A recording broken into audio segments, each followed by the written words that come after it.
Welcome back, Defenders. We had a busy weekend here on the channel.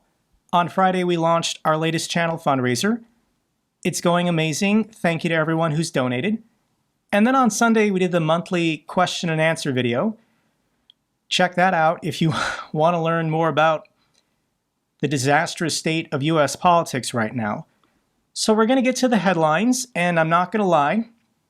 Bad news from the United States, but also bad news for Russia and some good news for Ukraine. So we'll start here. According to Bloomberg, White House still aims for Ukraine-Russia truce by Easter. So Donald Trump, by 4/20, is hoping to get a real ceasefire across the front lines. And this is consistent with what I've been assuming that Vladimir Putin wants. Vladimir Putin wants to have a ceasefire for the May 9th Victory Day parade. He doesn't want any drones or interruptions during his, basically the most important holiday in Russia every year. So I think Putin and Trump are going to try to organize this get-together prior to Easter. They can then hug and hold hands and say, peace in our time for our Lord and Jesus Christ. We got peace on earth prior to Easter. This is nonsense. The Russians are going to break the ceasefire as soon as it's convenient for them, but this is the theater that's going to be happening over the next month. Fake thaw, Kremlin warms to Trump but still rejects peace talks. Why not a ceasefire now? Russia was offered this by Ukraine almost 2 weeks ago. Donald Trump forced the Ukrainians to offer this 30-day ceasefire across the front lines. And the best Donald Trump could do was a temporary ceasefire in the air on energy and infrastructure. And Russia's not even adhering to that. And I can tell from these clips, Donald Trump is annoyed. Reporters keep asking him, aren't you supposed to have a ceasefire by now? Wasn't there a ceasefire agreed on the phone? And I'll just show you what Trump's typical response is. As Russia continues to attack Ukraine, are you planning to impose any sort of sanctions? Well, they're fighting against each other. Yeah, I think we're going to have a ceasefire on a lot of areas, and so far that's all held very well. We've had a ceasefire on many areas, and so far that's all held very well. So Donald Trump is just going to lie.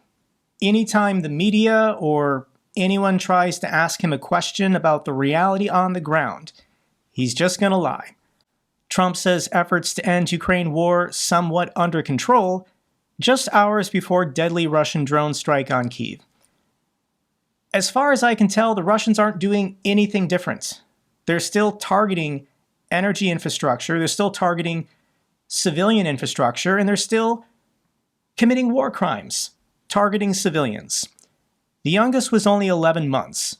Death toll is 3 in Kyiv after airstrikes. A 5-year-old is killed and an infant wounded in Kremlin's latest assault. Meanwhile, Ukraine reports that air defenses destroyed more than 1,115 Russian targets just last week. Russian drone attack in Kyiv kills a 5-year-old girl, her father, and injures her mother. I have to share with you the faces of these victims. It's still happening every single day. And Donald Trump and MAGA are just going to ignore it and pretend like this isn't happening. This is the alternate reality they choose to live in, where this isn't happening to them. It's not real. I can link the video down below of this Russian Shahed drone slamming into an apartment building. This was not debris falling out of the sky. There was no valid military targets. It's just terrorism. Nightly, unending terrorism for the people of Ukraine. Because Russia's ground forces suck and they don't know how to win this war. The Russians are just resorting to terrorism. And they're getting more creative. Russia tests new drone swarm tactic against Ukrainian cities. This is the city of Odessa. I'll link the video down below. And what Russia is doing is they're launching drones over the Black Sea, taking them up to high altitudes. They're all loitering in the air until they all gather. They then, in unison, dive bomb into residential areas. So Ukraine has less time to intercept and shoot them down. It's not just slow-moving, loud, low-flying drones over the sea anymore. Russia is adapting. They're coming up with new tactics to kill more Ukrainian children and civilians.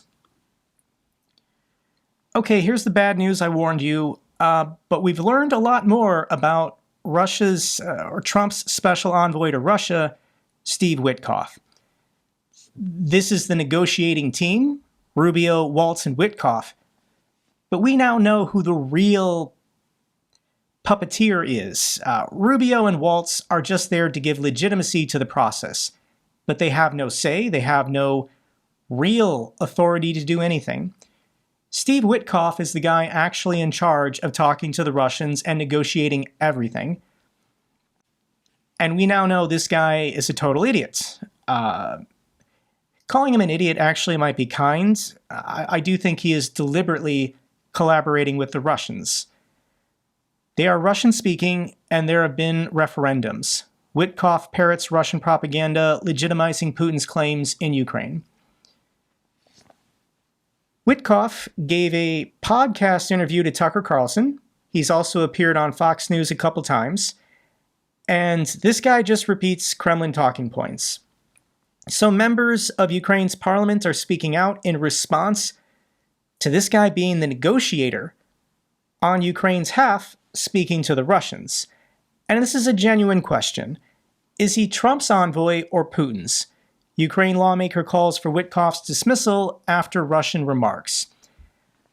Before we get to the insane headlines, I need to tell you, there's no reason for Witkoff to be doing podcast interviews. Diplomats in the middle of negotiations that are strenuous and complicated, there's no reason to be rushing to independent media or corporate media to give all the details of what's going on behind closed doors in these negotiations. And really, this is actually backfiring against Trump. I didn't know anything about this guy. I just knew that he was Donald Trump's golf buddy at Mar-a-Lago, and he was a real estate developer in Florida. But because he's so stupid, and he was willing to give this podcast interview and do these TV interviews, which he didn't have to do, now everybody knows he's just a Kremlin stooge. And he's claiming, I'm not going to link the podcast down below, there's no reason to watch Tucker Carlson, but he claimed that the referendums held in 2022 were legitimate, that the people in the occupied territories of Ukraine legitimately voted to be annexed by Russia. So there are the clips. There's the evidence. Masked men with assault rifles went door to door, demanding that people cast their ballots, and these were not secret ballots. If you voted no, you were taken away. And I remember this clip. I had to dig it up, but I found it. This is from the referendum in September of 2022. I'll play the clip, and let me know if you spot anything unusual about this referendum on annexation. Ну вот председатель комиссии Наталья Шанани сейчас демонстрирует всем, и журналистам, и международным наблюдателям, стопки с результатами референдума. Мне кажется, ей сейчас не позавидуешь, потому что слово «да» она будет произносить еще очень много раз.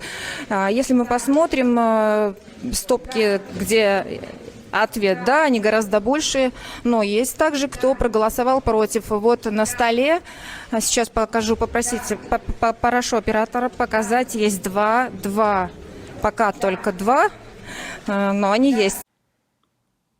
This video is of a terrified Ukrainian woman in the occupied territories being forced to participate as a poll worker, and she's counting all of these ballots as yes votes. And you can see the ballots. One, she doesn't look at the ballots because the outcome is predetermined, but the ballots are blank.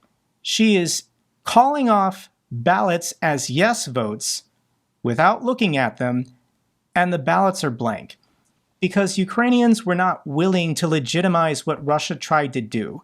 So when the men with assault rifles went door to door to collect their ballots, Ukrainians in the occupied territories handed them in empty, knowing that the poll workers would then fill in the yes votes. These were Ukrainians who didn't want to be tortured, didn't want to be arrested, didn't want to be force mobilized. And the special envoy for Donald Trump to Russia says this was a legitimate referendum for Russia to annex these territories. And I have to remind everyone, Russia annexed the city of Zaporizhia, 700,000 people. Russia says it constitutionally belongs to them.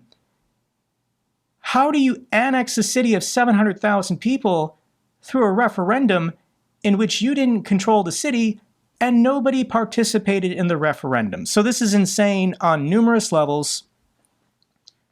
But wait, it gets dumber. And Steve Witkoff doesn't know the names of the occupied territories. So this is probably the highlight of the interview. Tucker Carlson had to help him, but he couldn't name one. He couldn't name one of the 4 occupied territories that the Russians currently partially control. Of all, I think the largest issue in that conflict are these so-called 4 regions: Donbass, Yes. Crimea, the names Lugansk, yeah. Lugansk, and there's 2 others. They're Russian-speaking. He then goes on to say they're Russian-speaking, they're ethnic Russians, they should belong to Russia. But he said the core of this conflict is the so-called 4 regions, and then he mentions Crimea and Donbass. Donbass is not the name of an oblast, and Crimea is not one of the 4 that Russia has taken in the last 3 years. This guy knows nothing about anything relating to Ukraine and Russia. At best, he's an idiot. More likely, he's accepting money from the Russians. It's not hard to funnel money to a real estate developer in Florida, and he's just doing what the Russians want. This is astonishing. I'll play a little bit more of this clip. In this clip, he's going to say that Russia thinks these 4 regions belong to them, and Russia doesn't want any more territory belonging to Ukraine. And Ukraine. It's a complicated conflict. They've been at each other since World War II. There's a sensibility in Russia that Ukraine is a false country, Right. that they just patch together in this sort of mosaic, these regions, and that's the root cause, in my opinion, of this war. That Russia regards those 5 regions as rightfully theirs since World War II, and that's something that nobody wants to talk about. The conflict of this war, Ukraine and Russia has been fighting since World War II over these 5 regions. And if we just give Russia these 5 regions, that'll end the war. Peace in our time. This is staggeringly stupid because it just ignores recent history. Never mind the stupid conflict comments that Ukraine and Russia have been fighting over these 5 regions since World War II. I don't know what that means. But when Russia invaded in February of 2022, they tried to take the capital city of Kyiv. They tried to take the city of Chernihiv. They tried to take Sumy. They tried to take Kharkiv. We can scroll down here.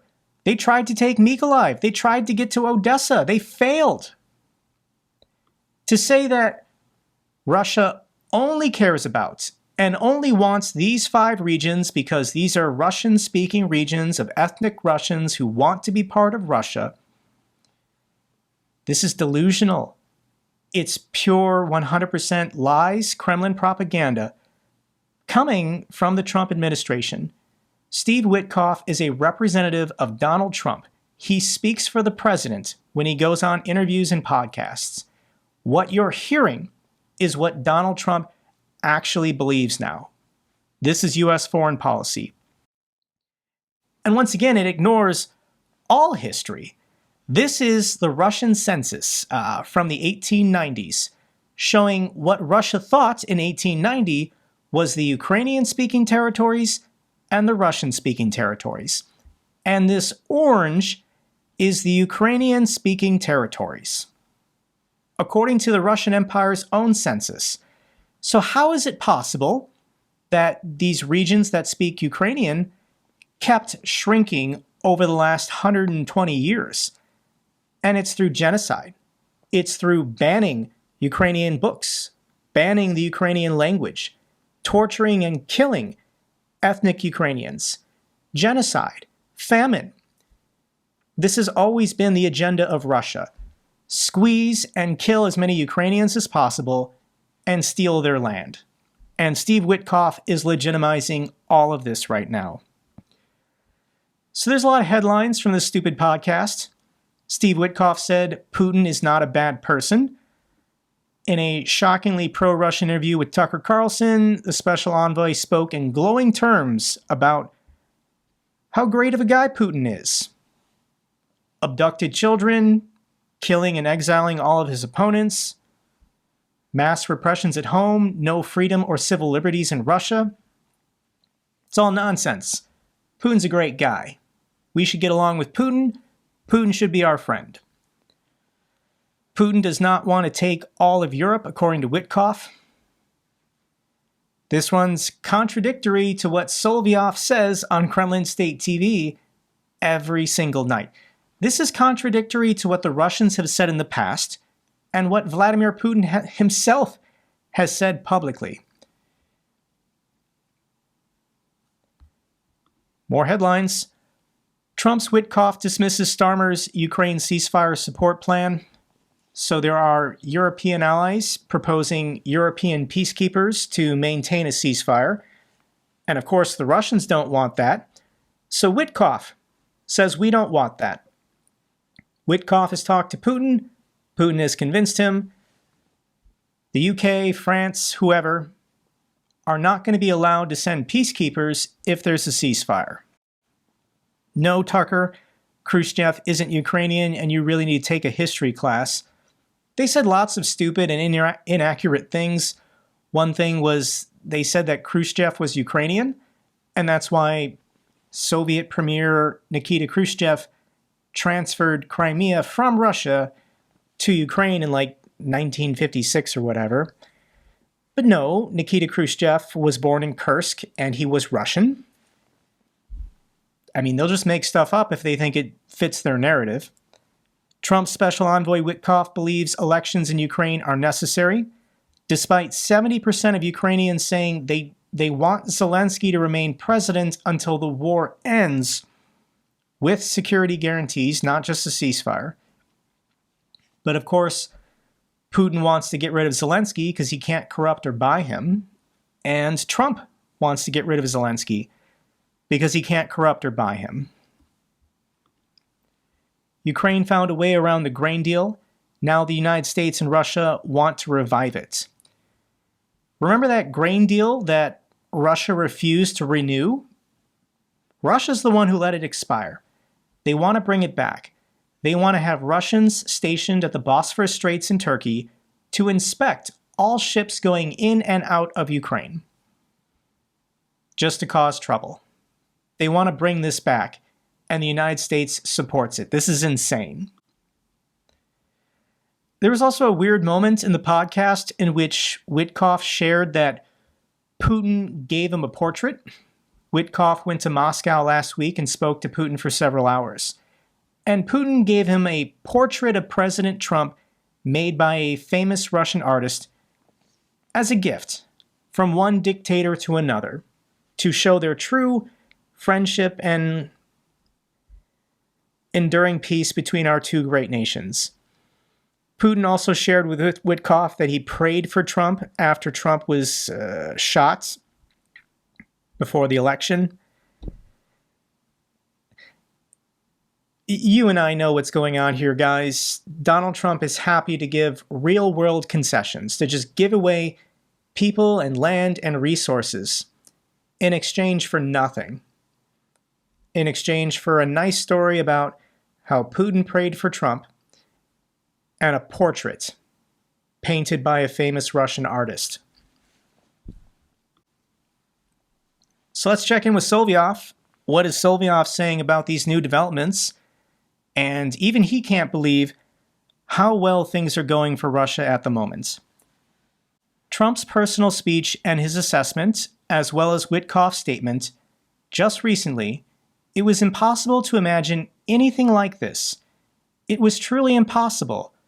Of course, this is completely unique, because there are no personal insults, no phrases that could only lead to outrage and response, not one word about Russia's unjustified aggression, not one word about not shaking Putin's hand, about the need to achieve Russia's strategic defeat. None of this stuff in the style of Macron or Scholz or Baerbock or Kallas. None of that. Basically, right now, Russia's and America's positions are such that I don't rule out that at some point our situational alliance may lead to our joint actions against Europe.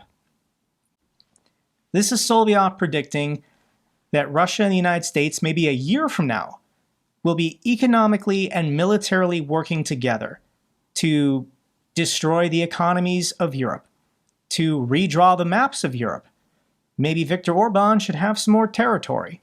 He's the only EU leader worth a damn, according to Donald Trump and Vladimir Putin.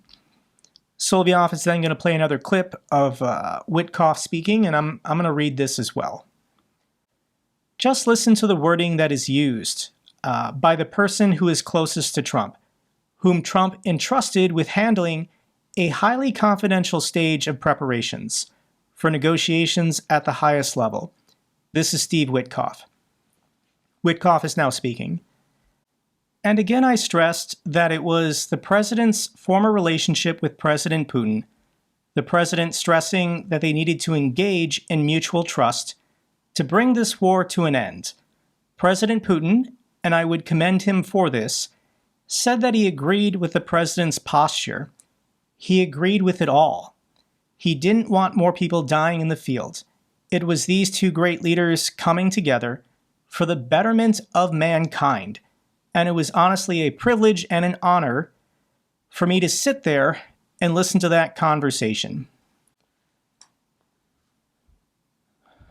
This is all bad. Europe says the United States has scaled back Russian sanctions evasion enforcement, and the United States removes sanctions against Russian crypto service facilitating sanctions circumvention. This is a setup. It's all theater. Trump and Putin, prior to Easter, are going to announce a 30-day ceasefire. The United States is then going to lift all sanctions on Russia because Putin is such a great guy who wants peace. We're then going to get through the May 9th Victory Day parade, and then the Russians are going to break the ceasefire, and they're going to blame Ukraine.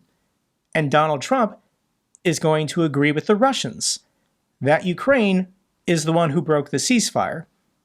Therefore, no more or no new sanctions have to be put back on Russia because it's all Ukraine's fault. So I know what you're thinking, because I'm thinking the same thing. And this is the same thought from Tatarigami. He's a former Ukrainian officer. Just a thought. Once the aid funds allocated by Congress last year through Biden's PDA run out, what reason is there to keep the United States in the negotiation process? Intel sharing is important, but not essential if the United States continue making bizarre demands on Ukraine. Bizarre demands such as bringing back the grain deal or forcing Ukraine to have elections. This is nothing, there's no reason for the United States to ever impose those.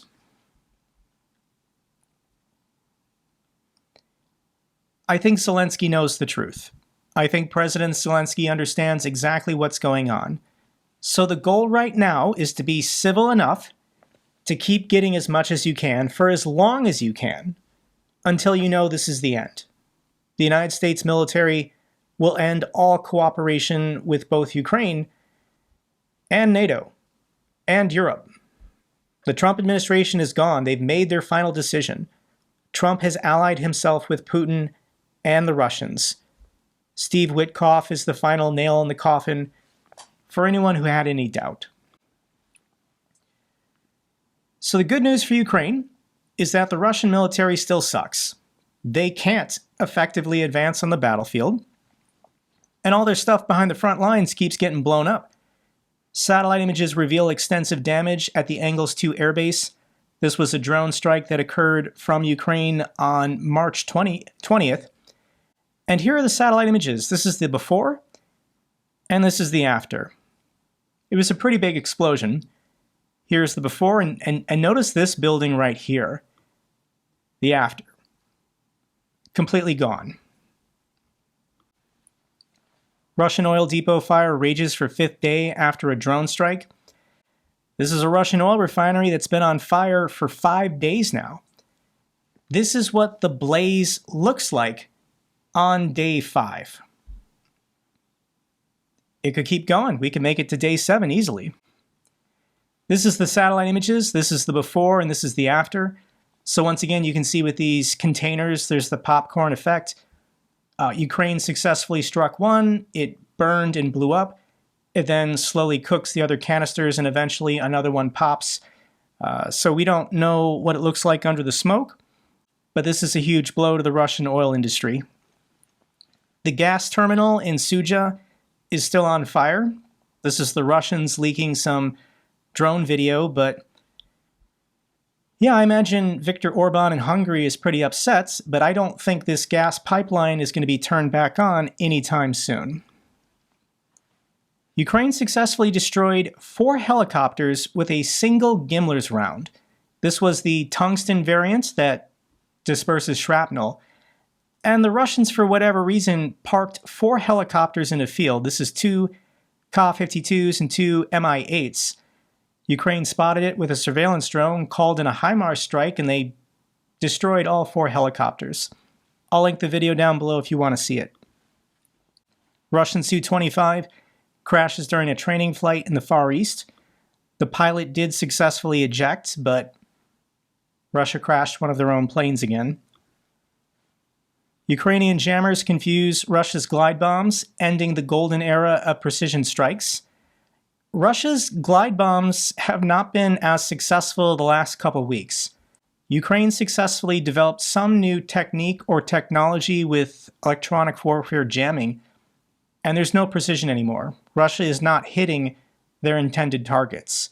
So if you want to see this compilation video of Russia missing and hitting nothing, I'll link it down below. Atesh partisans sabotage a railway line in Russia's Smolensk Oblast.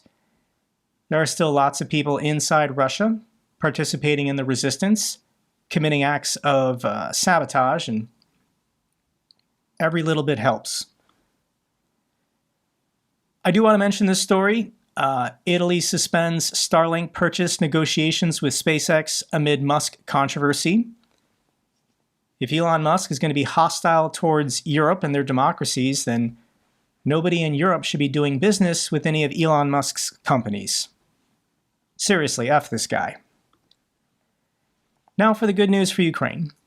Ukraine to receive Swedish ASC-A90 radar aircraft after F-16 compatibility modifications. These planes were announced by Sweden last year, but the crews and the pilots have been training on them. They then had to modify the planes so they can work in tandem with F-16s. The question, why aren't the F-16s that have made their way to Ukraine daily participating in offensive strikes? And it's possible Ukraine was waiting for these planes. Once these planes can work in unison with the F-16s, they basically have a greater radar range. They can see incoming threats and they can respond to Russian jets in the sky. So it might get more interesting with the F-16s once these planes arrive from Sweden. Germany approves $3.2 billion in new military aid for Ukraine. Thank you so much to the German people. Netherlands pledges 65 million euros to Ukraine's energy fund while delivering 3,000 tons of critical equipment. Thank you so much to the fantastic Dutch. Okay, update on the fundraiser. We've done this 3 times before. So I'm asking you, if you're financially secure and capable, if you would like to kick in $5, $10, or $20, you can be part of this historic fundraiser. We fundraised $610,000 in 3 days. I don't know any other YouTube channels that have ever done that fast. So let me share with you another unit video. This is a video sent for us from the 79th Separate Air Assault Brigade. And we're going to try and get these heroes a truck. Hello my friends, my name is Kirill Kolsenkotik. I'm a combat medic of 79th Air Assault Brigade and my brave brothers are next to me. Our brigade heroically resisting Russian invaders on Pokrovsk and Kurakhove fronts of Donetsk region. Every day and night we repel enemies' attacks, risking our lives to protect peace and security of the democratic world. From our brigade and people of Ukraine, we appeal to JakeBroeYT and Help 99 charity fund to help us. We need pickup trucks to provide timely and efficient combat mission. Slava Ukraini! Героям слава! Look at all the green. It's springtime in Ukraine. Let's get these guys a truck. Final video I have for you is President Zelensky meeting with the President of the Czech Republic. This is Peter Pavel. And they took a moment to honor fallen heroes. Good to see you. Thank you for coming. No, it's a great pleasure to be here. Thank you. Thank you.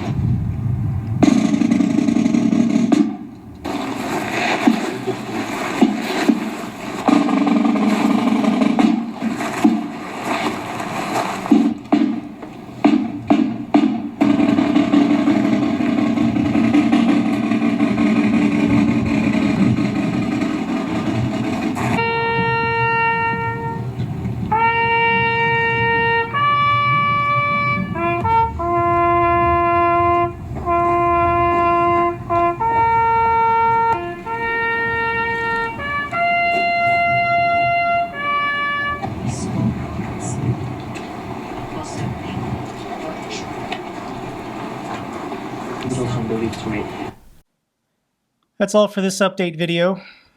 Glory to the heroes, glory to Ukraine. If you found this video informative, give me a thumbs up. Best way to support the channel. Comments and questions, let me know down below. I love hearing from you guys. Till the next video, keep defending the truth, keep defending democracy.